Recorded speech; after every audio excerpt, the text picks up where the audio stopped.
Jenson Button has raced with and against a lot of great drivers during his F1 career, but when it came to picking his toughest opponent, his toughest rival of all time, he did not pick one of the 7-time world champions. Welcome back, guys, to Fog Racing. And Jenson Button has been talking about the toughest opponent of his career. He talked about it in his book, and he's been talking about it again. And while Lewis Hamilton has 7 world titles, Michael Schumacher has 7 world titles. The name that Jenson Button has picked as his toughest competitor in F1 is Fernando Alonso. The 2-time world champion that he spent 2 years with as a teammate. But you know what, Jenson Button, he's had a big sample size. You look at title battles with Vettel, teammates with Hamilton, teammates with Alonso, went toe-to-toe with Michael Schumacher when he had the second fastest car, albeit dominant Ferrari. Different errors in machinery as well. Yep, but you know, he's went up against a lot more. I mean, you think of like guys, people, if he had more years, or the right, maybe like a Montoya, a few years against Hakkinen, Jenson Button, Raikkonen, he's went up against everybody. But look at the errors that Button's been in. I mean, the cars have changed massively. Correct the mundo.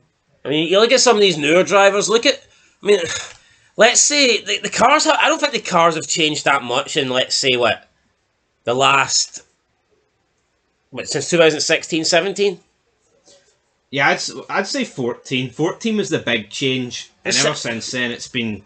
Since then, the cars haven't really changed that much, but, I mean, you look at Jenson Button's era, and the cars were different. Oh, absolutely. When Button first started driving, I think he got his first drive in, 99, 2000? 2000, I believe, was Jenson Button's first year. If you compare the cars in 2000 to what they were in 2004 when he had a very competitive BAR Honda, cars were different big time. Then you compare the cars for 2004 into even 2008, there was a pretty big difference. Then obviously 2009 was a massive difference. Oh, absolutely a massive. I mean, the cars just... It's weird though, the 2008 cars felt so big compared to 09, but when you think of it, they weren't. It was more how they were structured. Yeah, so, Button's, he's had lots of different cars, lots of different teammates, lots of different errors, but he says Fernando Alonso is the toughest teammate and the toughest opponent that he's ever had to race against. Now, speaking about his battle with Fernando, he said, quote, "I'd still feel as though I'd won the race if I beat Fernando, which meant I always had something to race for. And he was a great competitor. In fact, I would say over the years, Fernando has been one, if not the toughest competitors I'd faced, both as a teammate and a rival at other teams. Lewis was unbelievably quick and could pull a lap out the bag like that. Him and Ayrton Senna were the quickest guys over one lap maybe ever, but Fernando was the most well-rounded.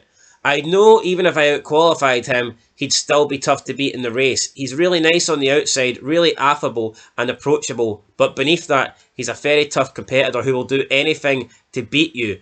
In all, a good teammate to have a bloody tough to beat. I enjoyed the 2 years we spent together." End of quote. So, Jenson Button saying that Fernando is the toughest, maybe not the quickest overall over one lap, but certainly the toughest opponent. Went on to say that if he beat Fernando Alonso in a race, he felt like he'd won that race, and I mean that's some statement considering especially when they were teammates, they were battling for a 14th and 15th spot. So Button was leaving race weekends, finishing in 16th, believing he'd won because Alonso was 17th. That just shows you how good Alonso was. I mean, it's a good wee spin to put on the McLaren Honda years, which, by the way, were shite. But is it a coping mechanism, or is it the truth? I'm going to believe Button. He wouldn't lie about this at the end. What's he got to gain? Exactly, hee-haw. And you know what? It's not just a pipe dream when people say, Alonso is one of the greats, or if not the great. A lot of people say it. You know what I mean? It's not just a minority. Put it this way. I think Alonso's only getting the credit he deserves now over the last few years, though. But see, this is how I think. Right? I know, obviously, this is a big if. But see if you swapped Alonso and Hamilton's titles, and Hamilton had 2, and Alonso no one had would 7. put them in the same category. And I think that's how you know. I think that's how you really, really know. I honestly, then what do you do? Did Alonso go to Mercedes, or did he go to Ferrari and win? Yeah, I know there's a lot of question marks, but I think that's the true Yeah, measuring stick. I mean, in a lot of sports, normally they decide on how good you are based on titles.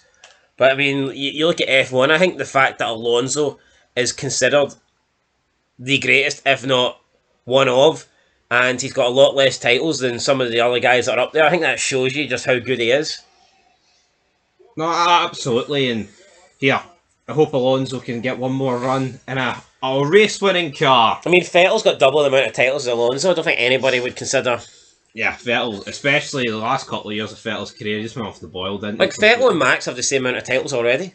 But Even if Max went on to win no more, Max is better. I think Max would be considered the better driver. Absolutely. Unless it was like the rest of his career was shite. Oh, yeah, I mean, I guess that's it. But here, guys, hopefully Alonso gets that race-winning car. We'll see how it goes. But yeah, 2025, new year, 2026. And it's just sad that all these guys for the 2000s are soon no more. Alonso and Hamilton, the last guy standing. I don't know, Vettel's career, I mean, ever since he lost to Ricciardo at Red Bull, it's just went downhill. Spiraled out of I mean, yeah, he control. went to Ferrari and maybe could have won a title there if things went differently, but at the end of the day, I think he's only himself to blame. I think the Ferrari was definitely good enough to be a world champion in 17 and 18. No, Just he wasn't good enough. You know? and that was the conundrum. But anyway, folks, that'll do it here on Fog Racing. Just, we have to wait for the season to begin. It's that simple. I mean, Alonso, like, do I think he's got another title in him? No, I don't. But I'd love to see him be on the top step of the podium one more time. I mean, that's all that matters. And you know what? I've got a funny feeling that I know you can dream, but I have a funny feeling if you offered Alonso one more race win, I think he'd maybe take it. Unless he's very optimistic about 2026, which we'll see. No, we'll have to see. But 2026, we're talking that's another what? So it's a long time away, man, isn't it? So we'll see.